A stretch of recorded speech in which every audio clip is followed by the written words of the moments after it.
Yo, hello, good morning, good afternoon, good evening. Sumarak Luna here, and today guys, stop muna tayo sa pagbibuild ng Himoxian Arkham Knight. So we received a mail call from Sir Aldrin ng Speedrin Collectibles. Big shout out to Sir Aldrin. Now, this video guys is not for toy review or toy unboxing. So gagawa tayo ng konting restoration dahil sa kasamang palad nung nakuha natin tong maangas na spawn. Ayan, na wild cape. Alright, maganda niyan. Yan naman, no?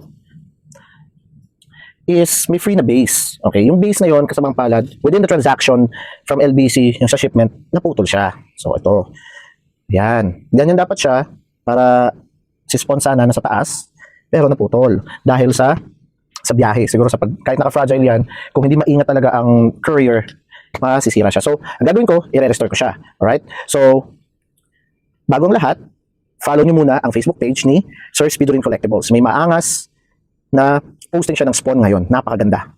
Ayan ang page ni Sir Aldrin. Yan. And kagaya na sinabi ko, paparita ko lang. Ito yung napakaangas na spawn sa posting niya. Okay? Yan. Alright. So, moving on.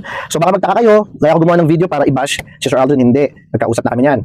This is an opportunity as well na matry ko ang aking pagko-custom sa ganitong simpleng bagay. Okay? Alam ni Sir Aldrin yan. So, i-restore lang natin kahit hindi ako magaling mag-custom, guys. So, ayan. Ang gamit ko lang naman, I'll try na mag-connect siya using the Bostik No More Nails. Kasi ang kinaganda nito pag natuyo, napaka-solid. At the same time, pwede kang mag-repaint. Kasi yung texture niya is a rough surface. Kaya magandang gamitan ng paint, ma-repaint. Then, lalagyan ko lang siya ng alambre. Magdidrill lang ako dito sa bottom na yan. Para at least, di ba, solid na meron siyang more support sa loob. Sa loob ko gagawin. And I'll think about as well sa labas. Kaya kung makikita nyo, I cut a total of 8 pieces ng wired, solid wire or alambre na matigas. Huwag yung malambot na alambre. Yan, nakalimutan ko kung anong number nito eh.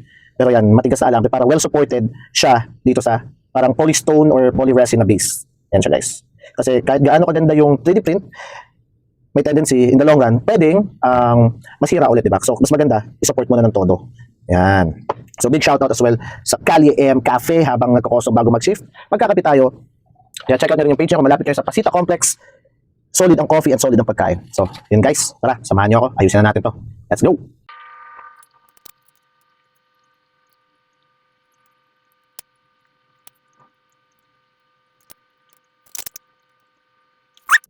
So, ito yung sa inner part. So, ngayon, magdi-drill tayo. So, sa lahat ng mag-ingat-ingat na lang at saka dahan-dahan, tansyahin ninyo maigi. Okay, guys? Let's go! So, sakto meron tayong 4 na extra, di ba? Sa labas. Tignan natin kung kakasya. Okay? Kakasya naman yung holes. Pero hindi pa ganun kalalim. So, kailangan pa natin mag-drill. Alright. Let's go! Ito yung trial. Ayan guys. Oh. Didiin lang natin ng maayos. Tapos lalagyan natin sa loob ng no more nails para siksik. Tapos ayusin natin. Diba? Solid. Let's go! So, linisin nyo muna. Ayan.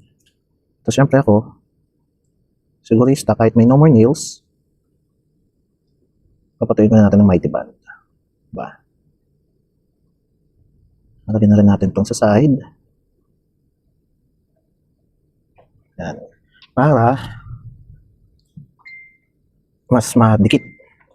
Ideally ko yan. Ideally. So, no more nails naman tayo guys. So, medyo ano to, mas sticky kung tutusin kasi wala akong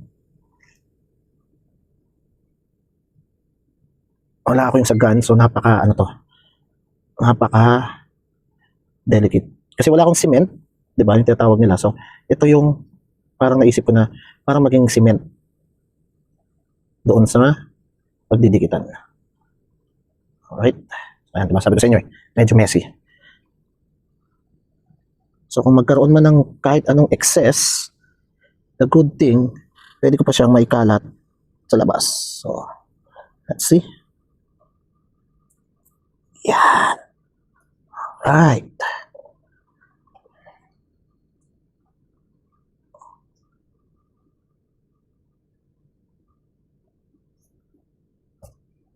Di ba? Ang kaso sa excess. Parang nagmukha siyang may simento ulit.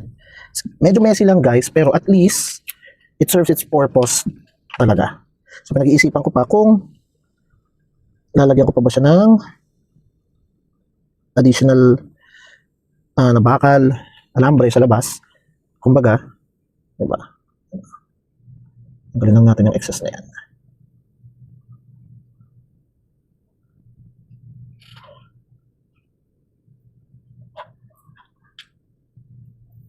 Ganyan lang siya.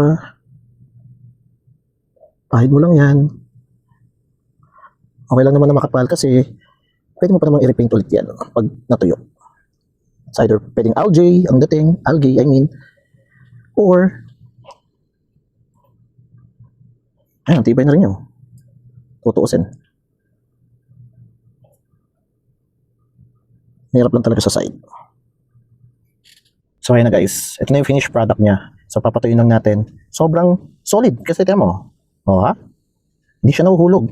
Hindi ko na rin kailangan maglagay ng wire or alambre sa labas. Kasi sa loob pa lang, solid na yung pagkakadikit. At hanggang ilalim na yung pagka-drill natin, binaon natin sa loob yung alambre. Para at least solid. So ayan, tayo lang natin siya matuyo. And then, i-repaint na lang natin ng graystone din na color. So, yun lang naman guys. So, big shout out to Sir Aldrin ng Speedrun Collectibles sa napaka-solid na base na to. And ayan, naayos ko na siya guys. So, ayan na siya. Papatuyuin and kulayan na lang natin. Alright. So, Sumo Rock Luna out. Bye-bye. Peace. Simple Whip DIY. Babush!